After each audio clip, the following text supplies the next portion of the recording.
So most farmers and gardeners tend to think that they understand what they are doing when it comes to soil. Soil test results are not the absolute truth. Soil is not alive.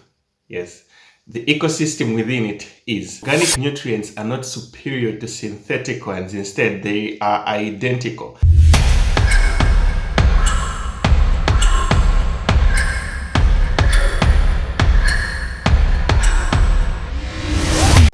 Hello, Samson here. Welcome to today's segment of book reviews, and today's segment focuses on soil science. So this is a controversial book by Robert Pavlis, which messed up with the psychology of the soil science understanding that I had from reading several different books. So most farmers and gardeners tend to think that they understand what they are doing when it comes to soil, and just that they understand. So that is by applying maybe synthetic fertilizers and by applying compost. But what if everything that you knew about it was actually wrong? And in this segment, I am going to share to you 6 controversial lessons that I got from soil science. So this is simply working with nature in order to make soil healthy. Diving right into it, the very first lesson that we get is that soil is not alive. Yes, the ecosystem within it is. So his argument stems from the fact that soil in itself is not something that is alive, and I was messed up when he got to describe the different components that actually get to make up soil, when in the actual sense I thought that the structures of soil differ and those components are the ones that get to make up soil. These include silt, sand, clay, and all of those. In the actual sense, I used to think they were different things, but what he brings out is something that is different. And yes, soil in itself is not alive. Instead, the ecosystem that surrounds it in itself is what is living. So instead of thinking about feeding the soil, what the farmer is supposed to focus on is simply creating a habitat that maintains favorable conditions where living organisms, are able to create life for themselves and be able to give life to the soil that is there. So what we call living soil is actually a combination of different things that includes mineral particles, organic matter, water, air, and countless number of living organisms in the soil. So yes, soil in itself is not living. Instead, the ecosystem that is within it is what is alive. The second lesson that he brings out is that organic nutrients are not superior to synthetic ones. Instead, they are identical.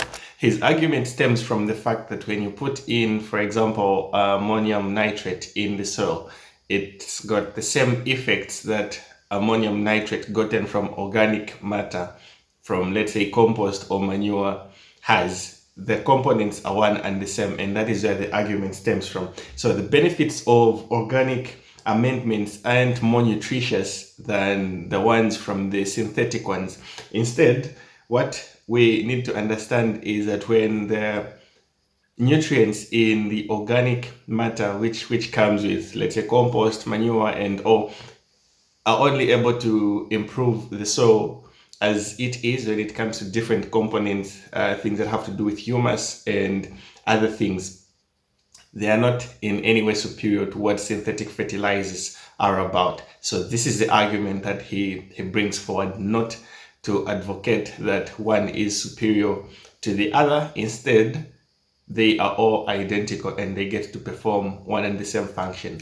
The third lesson that he brings out is that compost is not a balanced fertilizer in itself. Instead, the excess phosphorus is what the real threat is. So a lot of farmers get to think that more compost is better.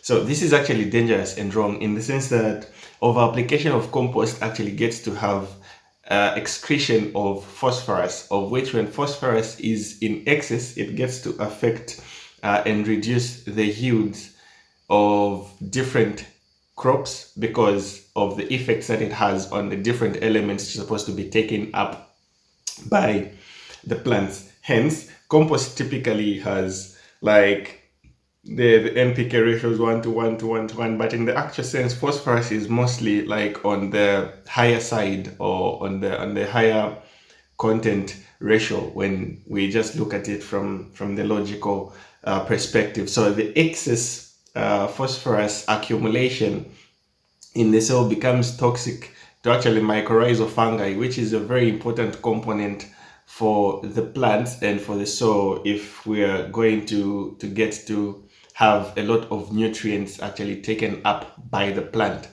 The fourth lesson that he brings about is that soil aggregation is the foundation of soil health and microbes get to build it. His argument stems from the fact that good soil structure is crumbly, aggregated in texture, and forms a healthy soil. So the job of a farmer is simply not necessarily adding nutrients in the soil, but instead adding components in the soil that are going to support the organisms to build the structure of the soil itself. So aggregation is a foundation of soil health, and microbes get to build it. So when we feed the microbes, they're able to do the magic and give us what we need. The fifth lesson that he brings out is the fact that most soil tests are actually misleading to organic systems. So the farmer is supposed to focus on the fact that soil test results are not the absolute truth. Instead, they're supposed to be used as indicators of what you are supposed to do with your soil in order to build it, which is going to help you get the results that you need from the soil. So a lot of tests actually get to negate the fact that phosphorus and potassium are not measured in the total number of nutrients which is there, but instead they are only fractions of what in the actual sense is there. Furthermore, the standard soil test in itself is calibrated for conventional agriculture and not focused on, it's just focused on like maximizing yield. So the thing that we need to have an understanding over as farmers is simply getting to look at soil result tests as an indicator of what is supposed to be improved on in the soil. The last lesson, number 6, that he brings out is that you do not need to fertilize. Instead, you need to replace the missing nutrient. So this is what Pavlis actually talks about when he says that plants do not need to be fed. What they need is, we need to feed the soil, because the soil is going to ensure that it's got enough nutrients to feed the plants. So inadequate nutrients which are needed to feed the plants. Hence, the real question isn't what type of fertilizer should I apply for this specific type of crop. What a farmer is supposed to be thinking in terms of is what nutrients are missing in my soil, and that actually gets to shift the perspective in which we look at what we need to do with the soil in order for it to have the necessary nutrients that we need for all of our crops that we have. So this is the controversial soil science, working with nature in order to build soil, healthy soil, by Robert Pavlis. Till we meet in the next segment I am checking out.